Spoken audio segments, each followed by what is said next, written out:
Varicose veins కి సరైన చికిత్స కోసం సంప్రదించండి Avis hospital. Welcome to Suman TV. నేను మీ సుమంటి వినాయక్.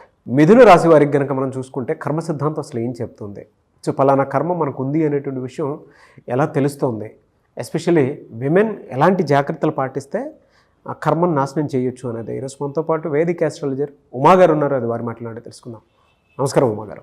నమస్తే నాగరాజు గారు. సార్, కర్మ సిద్ధాంతం అనేది జనరల్గా ఎన్ని రకాలుగా ఉంటుంది, దాని ఎఫెక్ట్స్ ఏ విధంగా ఉంటాయి, అండ్ మామూలుగా కనుక మనం చూస్తే మిథున రాశి వారికి ఏ విధంగా ఉండే అవకాశం ఉంటుంది, ఎస్పెషల్లీ విమెన్కి?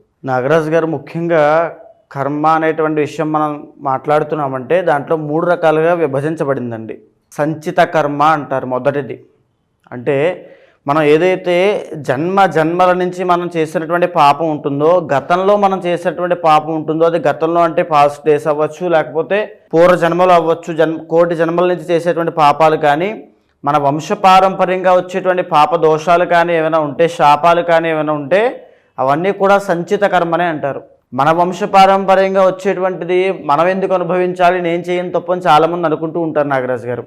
ఉదాహరణకి మనకి కార్తీక పురాణంలో ఒక కథ ఉంటుంది.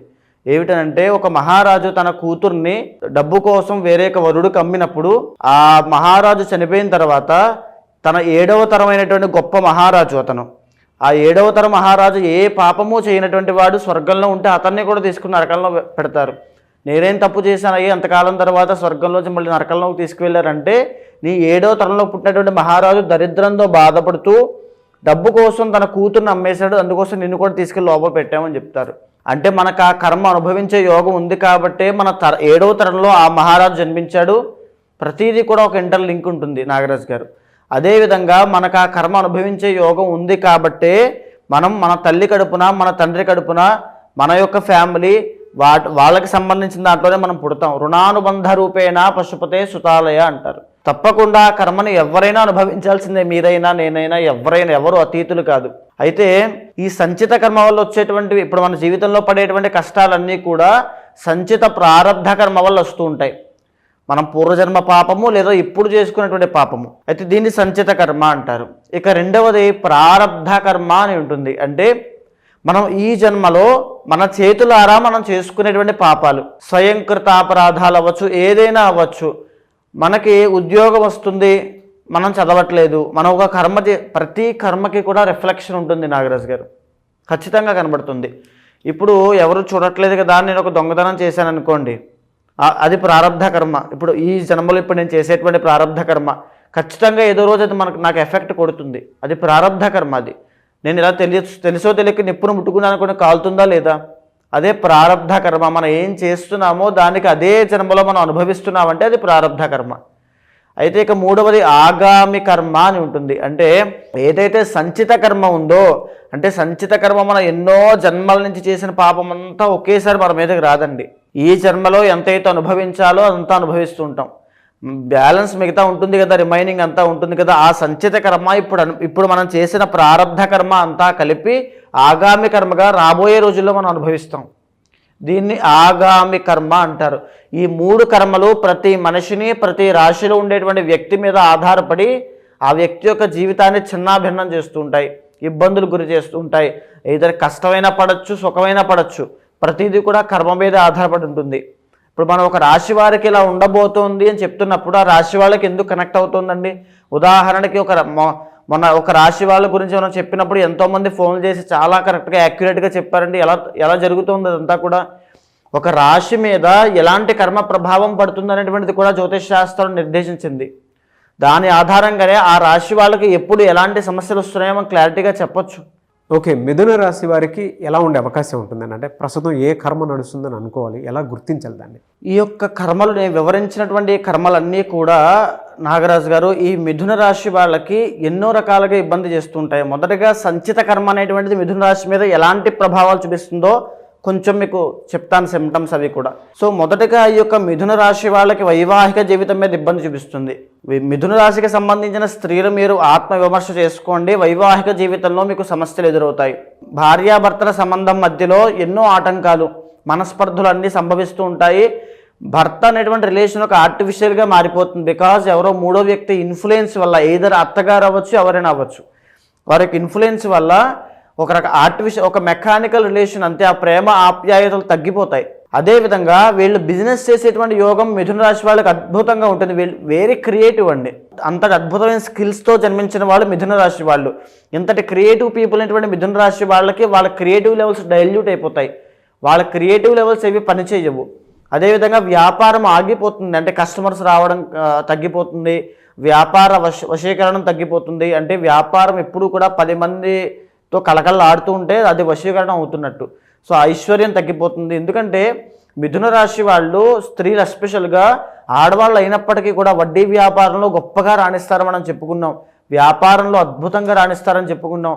తర్వాత వ్యాపారంలో కూడా నెట్వర్క్ మార్కెటింగ్ అవ్వచ్చు, లేకపోతే జాబ్ చేసే వాళ్ళు కూడా నాకు జాబే కావాలనుకునే వాళ్ళు బ్యాంకింగ్ సెక్టార్లో అకౌంటెంట్స్ కింద, ఫండ్ మేనేజర్స్ కింద, లేకపోతే CA చార్టెడ్ అకౌంటెంట్స్ కింద, లేకపోతే ఇక గురుడికి స్పిరిచువల్ టీచర్స్ కింద, ఆస్ట్రాలజర్స్ కింద అద్భుతమైనటువంటి లైఫ్ని వీళ్ళు కూర్చుని సంపాదించగలిగేటువంటి యోగాన్ని మిథున రాశి వాళ్ళకి ఖచ్చితంగా ఉంటుంది.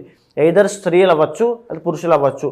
మనం మాట్లాడుకునేది స్త్రీల గురించి కాబట్టి ఈ సంచిత కర్మ అనేటువంటి ప్రభావం వల్ల వీళ్ళు కష్టపడతారు కానీ రిజల్ట్స్ రావు. ఈ యొక్క వృత్తి వ్యాపారాల్లో స్తంభన అనేటువంటిది జరుగుతుంది. Because 10th lord ruled by Jupiter అండి. కాబట్టి అక్కడ ఉండదు, ఆ గుర్తింపు ఉండదు. అండ్ మెజారిటీ ఆఫ్ మిథున రాశి స్త్రీలు కూడా చాలామంది ఫిలిం ప్రొడ్యూసింగ్లో, లేకపోతే డబ్బులు ఇన్వెస్ట్ చేసే స్టాక్ మార్కెట్స్లో, డబ్బును వ్యాపారం చేసేటువంటి ఎలాంటి వృత్తులు ఉన్నాయో అన్నిటిలోనూ వీళ్ళు అద్భుతంగా రాణిస్తారు. కానీ ఆ ఆర్థిక నష్టాలు అనేటువంటివి వీళ్ళు ఖచ్చితంగా చూస్తారు. ఎందుచేతంటే సంచిత కర్మ వల్ల అవన్నీ కూడా ఆ నష్టపోవడం, దానికి తగిన బాధని వీళ్ళు అనుభవించడం. అదేవిధంగా ఇంకా ఆరోగ్య సమస్యలు చూస్తే మిథున రాశి స్త్రీలకు especially 8th lord ruled by Shani కాబట్టి వీళ్ళకి వెన్నుపూసకు సంబంధించిన ఇబ్బందులు అవ్వచ్చు, సయాటికా కానీ, స్పాండిలైటిస్ కానీ, లేకపోతే జాయింట్ పెయిన్స్, నీ పెయిన్స్ కానీ, లేకపోతే యాక్సిడెంట్స్ అవ్వడము, యాక్సిడెంట్స్లో అవయవ లోపం అనేటువంటి జరగడం లాంటివి జరిగే అవకాశం ఉంటుంది. సంచిత కర్మ వాళ్ళ ఇంటర్నల్ జాతకం చూస్తే అవన్నీ కూడా బయటకు వచ్చేస్తాయి.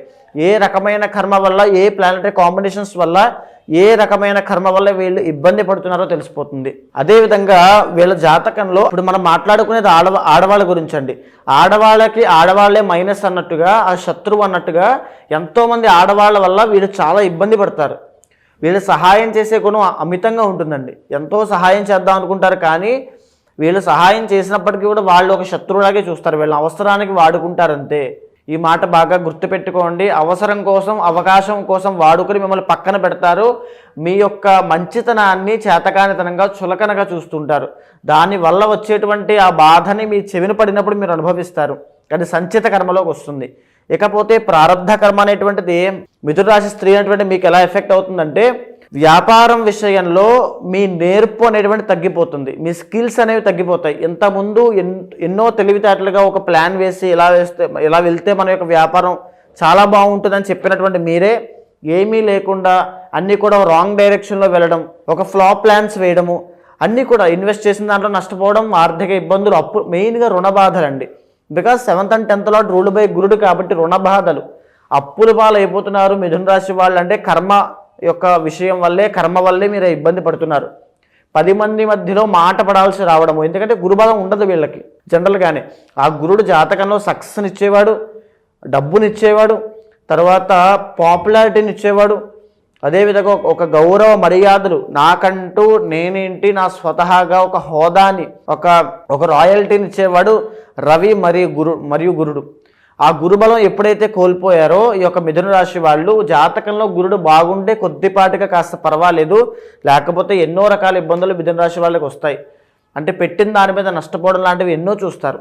ఈ సంచిత ప్రారంధ కర్మ వల్ల మాత్రమే జరుగుతూ ఉంటాయి. ఇంకా వీళ్ళు ఇంటర్నల్ జాతకంలో ఏదైనా శని యొక్క అంతర్దశ కానీ, లేకపోతే ఈ మిథున రాశి వాళ్ళకి మరీ ముఖ్యంగా చూడండి నాగరాజు గారు, మార్చి 30వ తారీఖు తరువాత నుంచి 2.5 years పాటు కంటక శని ప్రభావం రాబోతోంది. జ్యోతిష అంటే ఈ యొక్క వేదిక ఆస్ట్రాలజీలో శనిని కర్మకారకుడిగా చెబుతారు.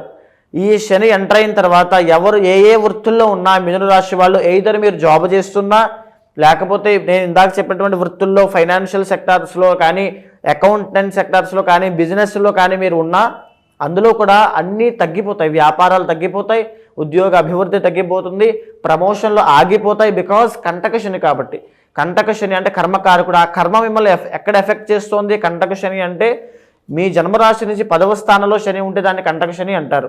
ఈ కర్మ 10వ స్థానం మీద ఎఫెక్ట్ చేస్తుంది, అంటే మీ కెరీర్ మీద ఎఫెక్ట్ పడబోతోంది, రాబోతోంది. మీరు ఏ వృత్తుల్లో పనిచేస్తున్నా, ఏ వ్యాపారం ప్రారంభం చేద్దామని అనుకుంటూ ఉన్నా మార్చి 30 లోపే ప్రారంభం చేయండి. మార్చి 30 తర్వాత శని యొక్క ఎఫెక్ట్ వల్ల మీరు ఏం చేసినా అందులో లాస్ చూస్తారు, నష్టపోవడం అనేటువంటిది కనబడుతూ ఉంటుంది. దాంట్లో అభివృద్ధి అనేది కనబడదు. మీరు ప్రయత్నం చేస్తారు, నాకు ఇప్పుడు జాబు, వాళ్ళ ఒక జాబ్లో ఉంటారు నాగరాజు గారు, ఉదాహరణకు చెప్తున్నాను, దీని మీద బెటర్ ఛాన్స్ నాకు వస్తుంది ఖచ్చితంగానే ఆ ఊహలో ఉంటారు, ఆ అపోహ కూడా ఉంటుంది. కానీ ఇది మానేసి దాంట్లోకి వెళ్ళడం ప్రయత్నం చేస్తే అది పోతుంది, ఇది పోతుంది. ఇక్కడి నుంచి రాబోయేది ఇలాగే ఉంటుంది. మార్చి 30 తర్వాత 2.5 years ఈ బాధ వాళ్ళకి ఇబ్బంది పెడుతుంది. సో సరైన టైంలో డబ్బులు చేతికి అందవు, కుటుంబపరమైన ఒత్తిడి పడుతూ ఉంటారు, ఒంటరి పోరాటం చేయాల్సిన పనులు వస్తాయి, ఈ పరిస్థితులు వస్తాయి. ఇవన్నీ కూడా ఈ కర్మ వల్ల మిథున రాశి వాళ్ళు, స్త్రీలు ఎస్పెషల్గా వీళ్ళు పడబోతున్నారు. కాబట్టి సేఫ్గా ఉండండి. అంటే ఏంటంటే రిస్క్ తీసుకోవద్దు, ఈ టైంలో అగ్రెసివ్గా వెళ్ళొద్దు. కర్మ అనేటువంటిది మిమ్మల్ని టార్గెట్ చేసింది కాబట్టి చాలా జాగ్రత్తగా ఉండాలి ఈ టైంలో. ఎస్పెషల్లీ మిథున రాశి స్త్రీలు ఈ మార్చి 30 లోపు శనికి సంబంధించిన పూజలు నిర్వహించండి, శనికి సంబంధించిన యాగం చేయండి, సుదర్శన యాగం చేయండి, లేదా వెంకటేశ్వర స్వామి దర్శనం చేసుకోండి. అలా చేసినట్లయితే కర్మ అనేటువంటి తగ్గి కాస్త ప్రాయశ్చిత్తం అయ్యేటువంటి అవకాశాలు ఉంటాయి. ఎలా అండి, అంటే మార్చి తర్వాత వీళ్ళకి ఏ విధంగా ఉండే అవకాశం ఉంటుంది? మార్చి నుంచి 2.5 సంవత్సరాలు చాలా ఎఫెక్ట్ ఉంటుందండి. ఎందుకంటే మే 15 తర్వాత గురుబలం కూడా ఉండదు వీళ్ళకి. ఇప్పటి వరకు వృషభంలో గురుడు సంచరిస్తున్నాడు. మే 15వ తారీఖు తర్వాత గురుడు ఎప్పుడైతే మిథునంలోకి ఎంటర్ అవుతాడో, లగ్నంలో గురుడు వస్తాడో, అనుకున్న రీతిలో వీళ్ళకి ఆ రికగ్నైజేషన్ రాదు. ఒక అపోహ ఉంటుంది అంతే, నేను వెళ్ళిపోబోతున్నాను, ఒక మెట్టు ఎక్కేయబోతున్నాను అనుకుంటారు, కానీ అక్కడ కింద పడిపోతున్నాను విషయం వాళ్ళకి తెలియదు. గుర్తించాలి సార్ ఇది. సో వాళ్ళ జీవితంలో వాళ్ళకి అర్థమైపోతుంది. ఈ మార్చి 30 తర్వాత నుంచి జరిగే పరిస్థితులైనా, అంటే ఇప్పుడు ఈ రోజు ఎలా ఉంటుందండి, నాకు ఒక పెద్ద జాబ్ ఆపర్చునిటీ, ఒక ప్రాజెక్ట్ రాబోతోంది, నేను ఒక పెద్ద దాంట్లో సెటిల్ అవ్వబోతున్నాను, నాకు పాపులారిటీ రాబోతుంది, నాకు ఒక ఫేమ్ రాబోతుంది అనుకుంటారు. మార్చి 30 తర్వాత పరిస్థితులన్నీ కూడా యాంటీ అయిపోతాయి, ఒక్కసారిగా తిరిగిపోతాయి లాస్ట్ మినిట్లో. సో వీళ్ళకి ఏమీ అర్థం కాదు. అది బికాస్ ఆఫ్ కర్మ, సంచిత కర్మ అందా మనం చెప్పినటువంటిది. ఆ కర్మ వల్ల మొత్తం అన్నీ కూడా రివర్స్ అయిపోతాయి. డిసెంబర్ వరకు వీళ్ళకి ఇలానే ఉంటుంది. ఇంకా 2.5 years నాగరాజు గారు, 2.5 సంవత్సరాల పాటు ఉంటుంది. నాట్ ఓన్లీ డిసెంబర్ దాకా అండి, 2.5 సంవత్సరాలు ఉంటుంది. ఈ గురుడు ఎప్పుడైతే అక్టోబర్ తర్వాత జాతకంలో మారుతున్నాడో, మళ్ళీ ట్రాన్సిట్ అవుతున్నాడు, అప్పుడు కాస్త మళ్ళా ఆర్థిక పరంగా సాయం పొందడము, ఆర్థికంగా వృద్ధి పొందడము, ఫైనాన్షియల్ గ్రోత్ అనేది ఒక 2-3 months వీళ్ళకి కనబడుతుంది. అది తప్ప మిగిలిన 2.5 years అంతా కూడా ఇబ్బందులు పడుతూ ఉంటారు. ఏ వారం వీళ్ళకి ఎక్కువ కలిసి వచ్చే అవకాశం ఉంటుందండి? మెయిన్గా బుధవారం అనేటువంటి చాలా బాగుంటుందండి. బికాజ్ వీళ్ళు జనరల్గానే వ్యాపారం చేసే నైపుణ్యం కలవారు కాబట్టి బుధవారం నాడు వినాయకుడి యొక్క ఆరాధన ప్రతినిత్యము చేస్తూ ఉండండి, అద్భుతాలు చూస్తారు.